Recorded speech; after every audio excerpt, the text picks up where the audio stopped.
Unfortunately, today's video is 100% true and it may even surprise you. In today's video, I'm going to be going over exactly how I got scammed when buying a new car and pretty much what to avoid and what to be careful of because this scam is getting more and more common. This is also a really big reason on why I haven't been uploading videos on this car. It's really just because of the scam and it doesn't make sense, and I'm going to explain that more later at the end of today's video. But for everything to make sense, let me take you guys back to when we first went ahead and bought the Lexus. This right over here is my 2006 Lexus IS250, and this car is a piece of Now, this car has so many things wrong with it. This car does have rust pretty much all throughout the build. This car is sitting on some ugly wheels. Now, these wheels right over here, I don't even know what brand this is. This is some DAI wheels. Another thing you guys are going to be able to tell, and that is missing on this car, is this door handle piece right over here. Drywall screws to hold up the bumper. This hood right over here doesn't close. That it is throwing a couple of coats. So we do have the check engine light just in the bottom corner right over there.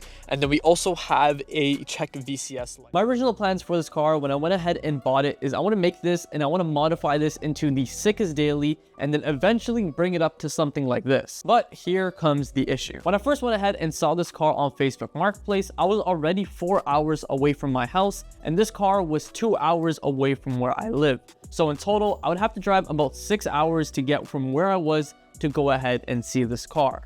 And if I did like the car, I would have to drive 2 hours back. So in total, I would be spending about 8 hours driving just to go ahead and purchase this car. But for the price and for the kilometers that this car had, it wasn't a bad deal.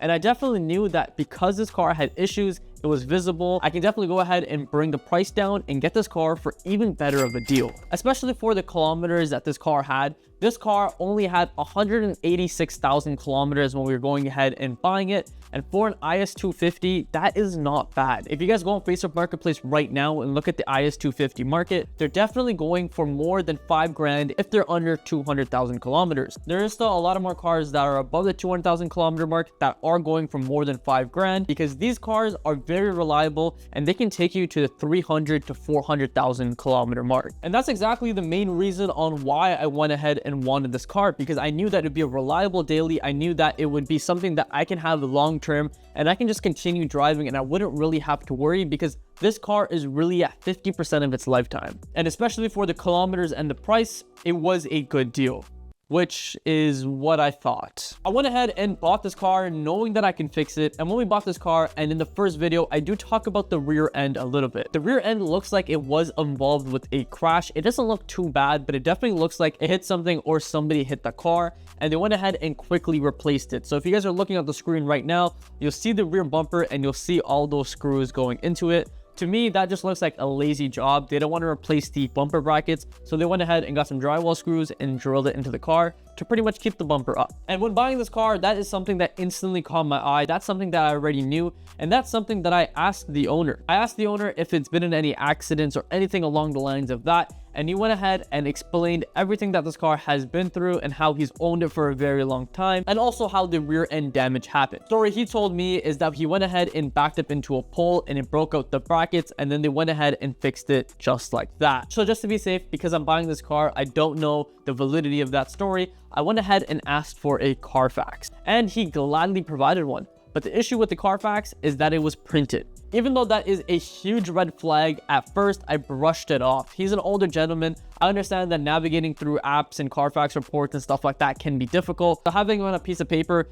it wasn't the biggest deal to me. And when I went ahead and looked at all the information and looked through all of it, everything made sense, everything added up, but I didn't really have anything to be suspicious of because the report looked legit. But here's where things start to go sideways. Here's where I find out about the scam. I went ahead, I got the car. A few days later, after I got the car, we went ahead, we registered it, and I was daily driving it. And then I started noticing about 100 kilometers into me driving this car that it was misfiring. Now, instantly, I was a little concerned, but at the same time, I could understand that it could be something very small as spark plugs or ignition coils that he just never went ahead and changed. So that's exactly what we did. We took apart the car and we replaced all 6 spark plugs and 6 ignition coils with some new ones and hoped that solved the issue.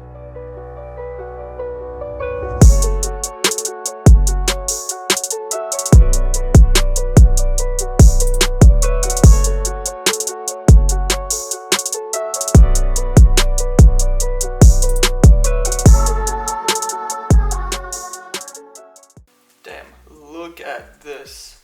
After all 6 spark plugs were changed, the spark plugs that came out of the car looked very old. The ignition coils, because they're plastic, they also did kind of look a little bit broken. So in my head, that definitely was the issue. But then the misfire was still there. So now I'm thinking it wasn't the spark plugs, it wasn't the ignition coils. It could be a couple of different things.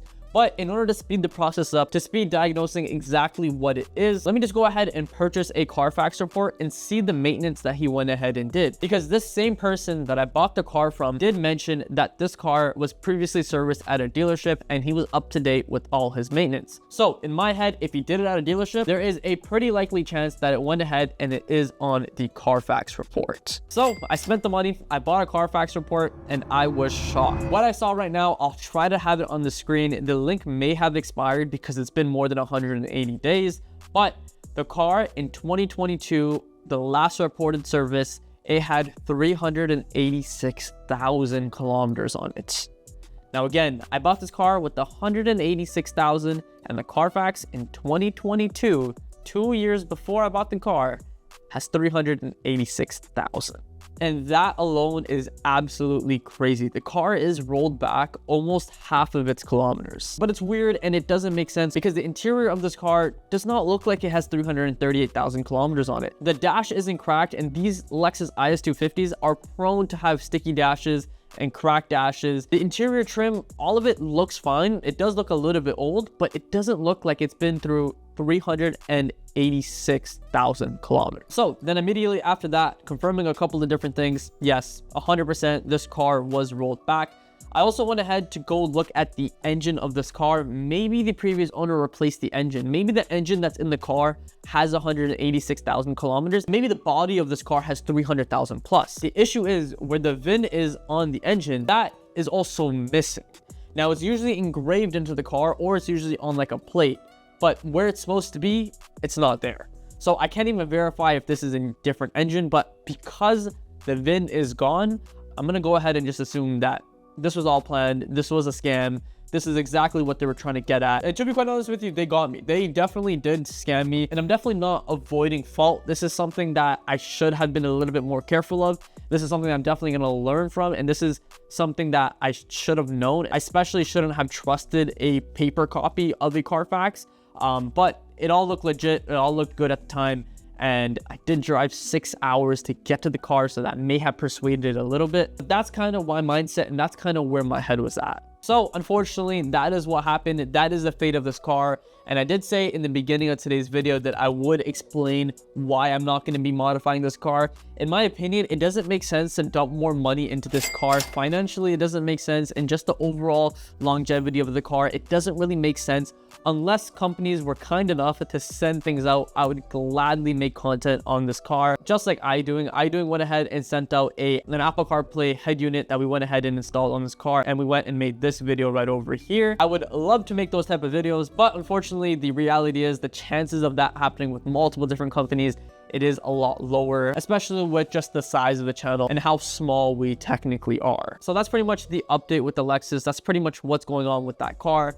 The future, I don't know what I want to do to that car. I don't know if I want to sell it. I really don't even know how I'm going to sell it. I'm going to just have to be brutally transparent in the description and let whoever I'm selling it to know that this is the case. I'm definitely going to lose a lot of money if I do sell this car, or I can realistically just drive it until it dies and then scrap it and then learn from my mistakes and move on. But yeah, I'm gonna let you guys decide. I'm gonna let you guys talk about it in the comments. If you guys have any suggestions or anything that I can really do, let me know in the comment section below. But with that being said, that is the update on the Lexus. That is the update on what's kind of going on with that build. And the next video is going to be a really big video for the FRS. So with that being said, thank you guys so much for watching, and I'll see you guys all in the next video.